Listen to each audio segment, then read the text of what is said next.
Saya tadi berikan contoh yang paling gampang tadi, bahwa Jenderal Noriega itu adalah seorang jenderal berbintang 4. Barang bukti tidak ada padanya.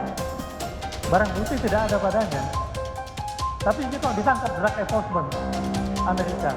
Ternyata drug enforcement sudah mempunyai data-data elektronik yang sangat cukup dan sangat panjang.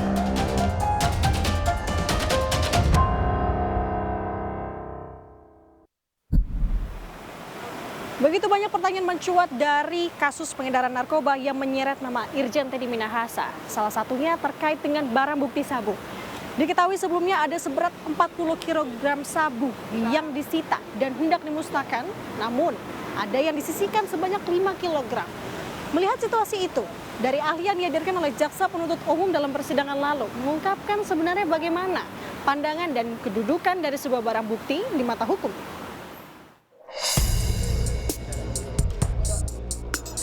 Barang bukti sabu yang sedikitnya sebanyak 5 kg dan ditukar dengan tawas menjadi perhatian. Ketua Majelis Hakim John Sarman Saragi mempertanyakan terkait pandangan ahli melihat barang bukti sabu yang sudah disita namun digunakan untuk hal-hal lain. Yang dimana kalau berdasar dari penuturan Teddy Minahasa, aksi penyisian ini dilakukan untuk menjebak seseorang bernama Linda yang kini juga merupakan salah satu terdakwa. Ahli dari Badan Narkotika Nasional, Komjen Ahwil Duetan pun menjawab terkait awal mula teknik yang dilakukan dalam pengungkapan narkotika. Teknik dalam pengungkapan kasus narkotika. Teknik-teknik apa saja yang dimungkinkan dilakukan dalam pengungkapan narkotika? Silakan. Siap, Yang Mulia. Jadi selain yang sudah diatur oleh Kitab Undang-Undang Hukum Acara Pidana, jadi sesuai dengan konvensi dari PBB 1988 yang juga sudah diadopsi oleh Undang-Undang Republik Indonesia nomor 7 tahun 97, maka keluarlah Undang-Undang Narkotika nomor 22 tahun 97 dan Undang-Undang nomor 5 bidang psikotropika tahun 97. Ya. Di mana di sini terjadi perluasan kewenangan dari penyidik yang disebutkan sangat spesifikasi dan limitatif. Yang pertama adalah control delivery, yang kedua undercover buy.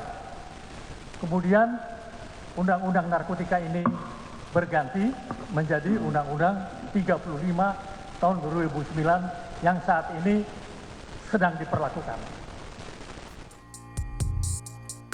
Ahli Ahwil Duetan ungkap ada dua teknik pengungkapan narkotika, control delivery dan undercover buying. Namun, yang begitu digarisbawahi dari pernyataan ahli ialah terkait undercover buying yang dimana istilah tersebut sebelumnya masuk dalam dakwaan Jaksa Penuntut Umum. Dalam rangkaian peristiwa yang juga tertuang dalam dakwaan Jaksa Penuntut Umum, dalam dakwaannya, Dodi Prawira Negara disebut diperintah Teddy Minahasa untuk menyisihkan barang bukti sabu guna kepentingan undercover buying. Kemudian ahli tadi menyampaikan di pendapat awalnya ada undercover buy dan controlled delivery. Ya, ada dua itu tadi ya. Undercover buy atau pembelian terselubung. Apa maksudnya itu? Yang dimaksud dengan undercover buy ini memang di Undang-Undang 75J, Undang-Undang 3529 di pasal penjelasan disebutkan cukup jelas. Ya.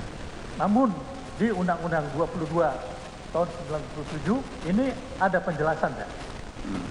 Saya boleh bacakan? Boleh, silakan, silakan.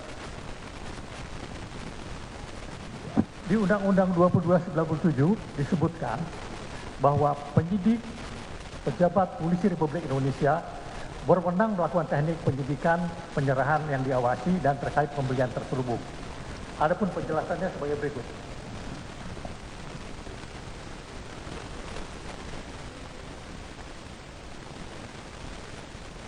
Ketentuan dalam pasal ini merupakan penambahan kewenangan penyidik pejabat polisi Republik Indonesia yang tercantum di dalam pasal 7 ayat 1 Undang-Undang Nomor 8 Tahun 81 tentang hukum acara pidana. Ditegaskan ahli Ahwil Wetan di muka persidangan, teknik undercover buying juga tidak boleh sembarang dilakukan. Dijelaskannya, undercover buying bisa dilakukan apabila ada perintah tertulis dari Kepala Kepolisian Republik Indonesia atau pejabat yang ditunjuk untuk melakukan hal tersebut. Yang digarisbawahi dari penuturan ahli-ahli Wetan bahwa jika tindakan tersebut dilakukan di luar dari ketentuan itu, hal tersebut dinilai tindakan liar.